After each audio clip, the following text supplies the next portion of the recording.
लंकापति महाराज रावण की जय हो।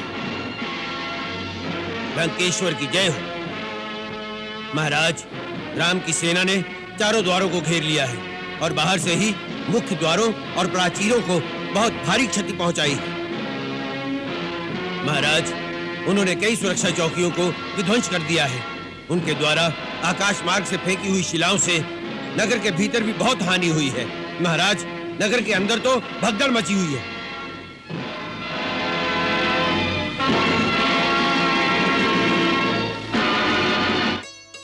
नहीं राजकुमार, तुम्हारा कार्य निष्फल नहीं रहा। हम तुमसे बहुत प्रसन्न हैं। तुमने एक दूत के दायित्व को अत्यंत पटुता और चतुराई के साथ निभाया है। इतिहास तुम्हारे इस प्रयत्न को सदा सराहेगा। आने वाले काल में राजदूत आत्मसम्मान की भाषा तुमसे सीखेंगे। हमें तो यह सबसे अच्छा लगा राजकुमार, अपनी वीरता से शत्रु दल के नायकों के मस्तक अपने चरणों में छुपवा लिए, परंतु रावण के आने पर अपना पांव क्यों उठा लिया? रगड़ने देते उसे भी अपना मस्तक। परंतु उसका मुकुट तो प्रभु के चरणों में गिरा दिया। हे युवराज, ये बताओ कि दशानन के शीश की शोभा, ये राज मुकुट किस तरह तुम्हारे हाथों लगा? कैसे भरी सभा में से लंकेश्वर के मस्तक से उतारकर इसे भैया के चरणों में डाल दिया? हे वीर लक्ष्मण, रावण के शीश का मुकुट उतारने वाला मैं कौन? इसे तो श्री राम प्रभु ने ही स्वयं उसके शीश से उसी दिन उतार दिया था जिस दिन महाराज विभीषण को लंकेश्वर घोषित करके महाराज विभीषण का लंकाधिपति के रूप में राज्याभिषेक किया था। धन्य हो युवराज अंगद, क्या अनुकूल बात कही है। धर्म, अर्थ, दंड, भेद, ये नीति निपुण नरेश के विशेष गुण होते हैं। उन्हीं के प्रतीक मुकुट के रूप में धारण करके राजा अपने राज धर्म का पालन करता है, किंतु रावण अनीति की राह पर अग्रसर होकर इन सारे गुणों का हनन कर चुका है। इसलिए हे कौशल नरेश, रावण के वो सारे गुण आपके चरणों में आ गए हैं जिनके धारण करने का अधिकार आप विभीषण जी को प्रदान कर चुके हैं। अंगद सत्य कह रहा है प्रभु। अब रावण का शीश केवल आपके तीखे बाणों का लक्ष्य बनने का अधिकारी रह गया है। हे दीनानाथ, जो अभागा आपकी दया को अपने ही अहंकार से ठुकरा दे, उसके नाश को अब कौन रोक सकता है? फिर भी जाने किस संभावनावश मन में यह अपेक्षा थी कि रावण हमारा शांति प्रस्ताव मान लेता। कभी कभी ऐसा लगता है कि किसी जन्म में वो हमारा परम सेवक रहा है, तभी हमारे अंतःकरण में उसकी भूल को क्षमा करने की प्रेरणा होती है।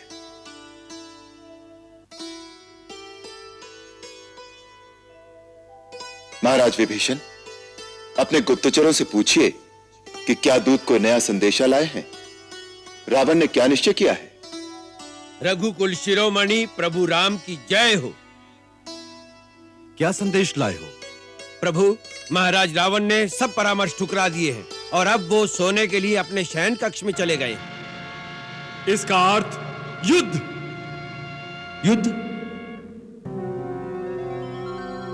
भगवान, समस्त देवता इसी दिन की प्रतीक्षा में थे जब आप अधर्म का नाश करके उनके त्रास को मिटाएंगे। आपकी जय हो प्रभु, आपकी जय हो। अंततः युद्ध का समय आ ही गया। प्रभु, आपकी जय हो। जय हो प्रभु। अब वो शुभ घड़ी आ गई है जिसके लिए भगवान ने धरती पर अवतार धारण किया है।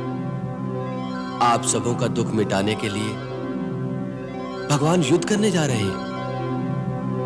आप सब अपनी अपनी शक्ति के अनुसार उनकी सहायता करें।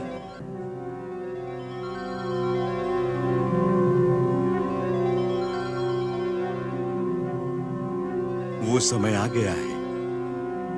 हर युग में जब जब अधर्म और पाप की शक्तियां इतनी बढ़ जाती हैं कि संसार से न्याय, धर्म और नीति का लोप हो जाता है।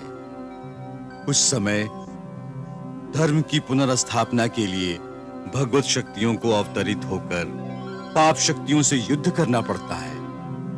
आज वही ऐतिहासिक क्षण आ गया है। इस समय संसार की समस्त आध्यात्मिक शक्तियों को अपना अपना योगदान देने के लिए धर्म की सेना का साथ देना चाहिए। अतः आज से हम मानसिक दृष्टि से युद्ध भूमि का निरीक्षण करते रहेंगे। हमारा एकांत भंग न किया जाए।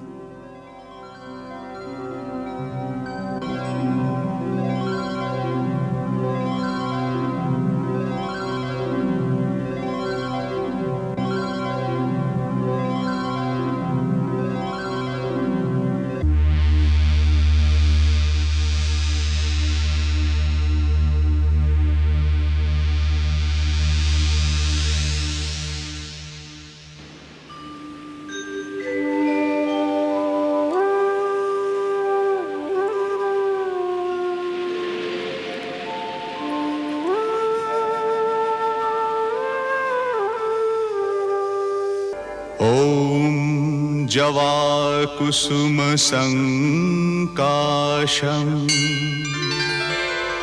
कास्यपेयं महाद्वितिम्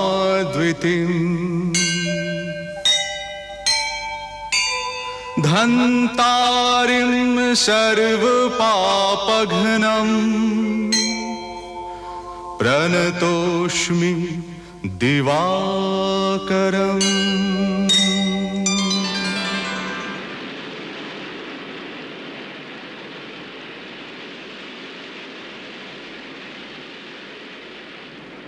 हे भगवान भास्कर, मुझे आशीर्वाद दीजिए कि रणभूमि में आपका ये राम आपके सूर्यवंश की मन करता हुआ विजयी हो। उसका जीना या मरना दोनों रघुकुल के गौरव की वृद्धि का कारण।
लंकापति महाराज रावण की जय हो।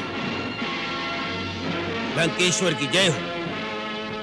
महाराज, राम की सेना ने चारों द्वारों को घेर लिया है और बाहर से ही मुख्य द्वारों और प्राचीरों को बहुत भारी क्षति पहुंचाई है।